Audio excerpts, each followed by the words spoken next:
Opa, aqui é o Kevin, tudo bem? Sejam todos muito bem-vindos ao canal ou à página do Facebook aí, se por um acaso você estiver assistindo pelo Facebook. Essa é a nossa quinta aula do curso sobre osciloscópio, beleza? Se você não assistiu às aulas anteriores, vai ter em algum lugar aí do vídeo para você clicar e assistir elas, porque é importante para dar continuidade no curso. Essa quinta aula vai ser sobre um recurso que o osciloscópio tem, que se chama trigger, tá? Em português, gatilho. Esse é um recurso muito importante e eu vejo que muita gente tem dificuldade para configurá-lo. Então, nessa aula você vai tirar suas dúvidas sobre o trigger, tá? Então, aqui na tela do osciloscópio, ele já está configurado o eixo vertical e o eixo horizontal. Agora, desde as outras aulas, você já deve ter notado que o gráfico fica muito instável. Ou seja, ele fica indo para lá, indo para cá, a gente não consegue fazer uma leitura adequada dele. O recurso do trigger serve justamente para a gente congelar essa imagem na tela, tá? E quando eu digo congelar, eu não digo de vir aqui e apertar em stop. Se eu apertar stop, ele vai congelar o sinal, mas ele parou de fazer leitura, né? Então aqui eu vou dar um start de novo, ele está fazendo a leitura, mas o sinal ainda está muito irregular, indo para lá, indo para cá.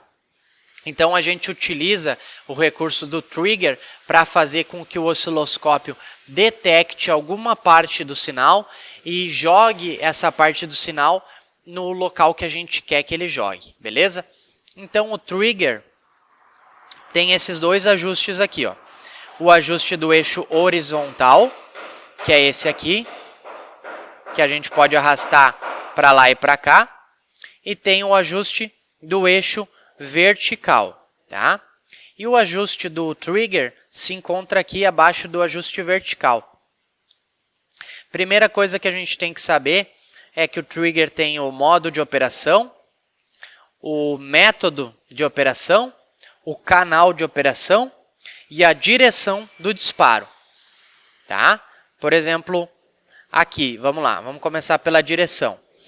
Tem a direção positiva, ou seja, quando a gente seleciona a direção positiva, ele vai pegar um sinal acima do que a gente configurar. E se a gente utilizar a direção negativa, ele vai pegar o sinal abaixo do que a gente configurar. Vamos começar pelo trigger positivo aqui. Aqui o trigger source é para configurar por qual canal ele vai configurar o trigger, tá? A gente só pode configurar um trigger, então a gente vai utilizar somente um canal para efetuar o disparo do gatilho. Então, geralmente, dependendo do que a gente vai medir no motor, a gente faz o trigger, por exemplo, pela ignição, para fazer leituras de motor com os transdutores, por exemplo. Tá? Então, eu vou botar aqui o trigger no canal 1, que a gente está medindo só o canal 1 mesmo. Tá? Agora aqui, ó, Trigger Mode. É o modo de trigger, né? Clicando aqui, vai ter diversas opções. Aqui nessa aula a gente vai utilizar somente a edge, que no português significa borda. Então o osciloscópio vai procurar uma borda de sinal para nos entregar o gatilhamento, a partir das configurações que a gente selecionar. Agora, o básico do osciloscópio já está configurado.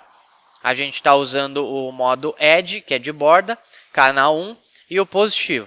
Mas ainda ele não está congelando o sinal aqui para nós. Vamos configurar o eixo horizontal aqui do trigger. Eu quero que ele congele a imagem nesse ponto aqui, ó. Agora a gente vai ajustar o eixo vertical do trigger. Como é que funciona? Aqui está a leitura do trigger, tá?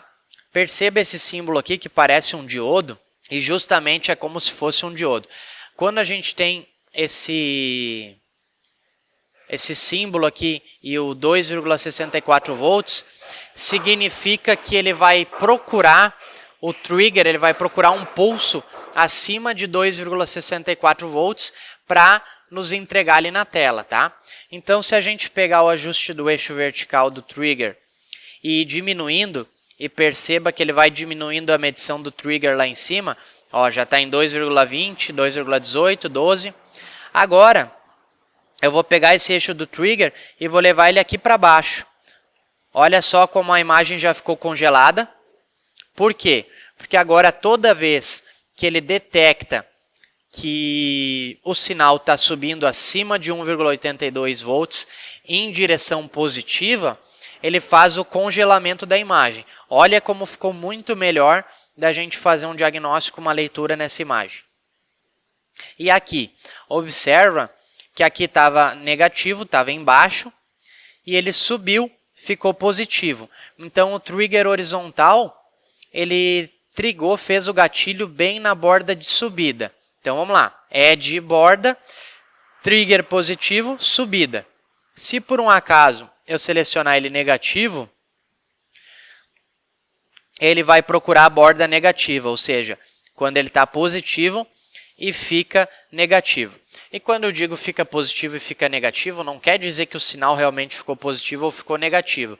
Só quer dizer que ele ficou acima ou abaixo do que a gente configurou no eixo vertical do trigger, que é aqui no canto. Ó.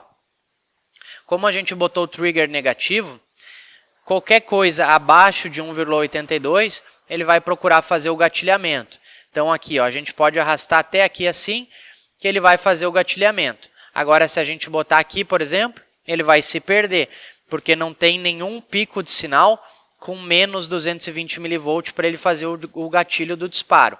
Então aqui, ele vai pegar abaixo de 204 mV, vai focar na borda de descida e vai trigar aqui para a gente o sinal. Então o trigger é um encontro do eixo vertical com o eixo horizontal. Tá? Então a gente utiliza o recurso do trigger para, por exemplo, quando a gente está fazendo uma leitura de sinal de bico injetor ou de secundário de ignição, que a gente vai utilizar uma precisão de tempo muito grande, algo na casa de 500 microsegundos ou 1 milésimo de segundo.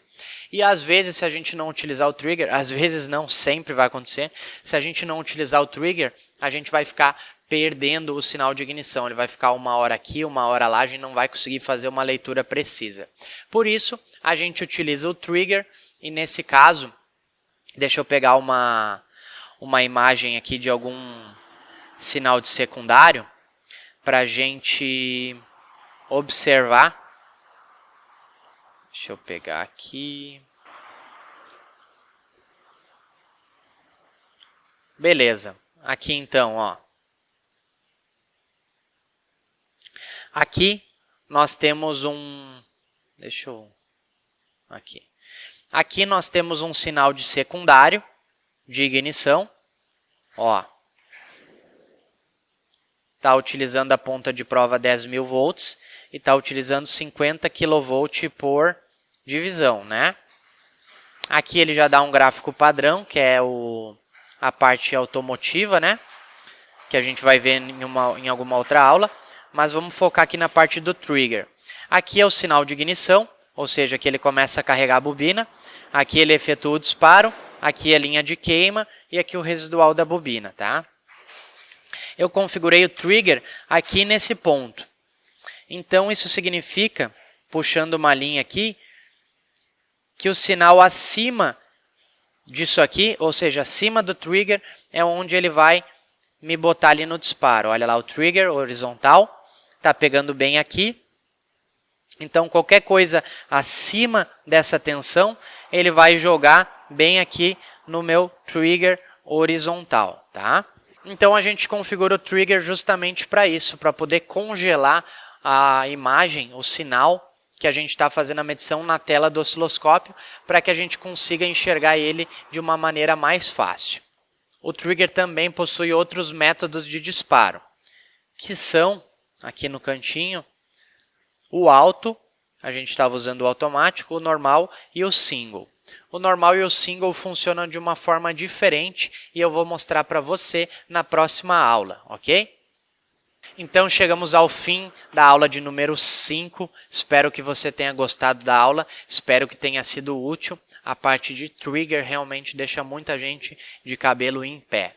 Se já não é inscrito no canal, inscreva-se, ativem o sininho para receber a notificação das próximas aulas, deixem um like aí no vídeo, na aula, e deixem aí nos comentários aí embaixo se vocês estão gostando do curso, beleza?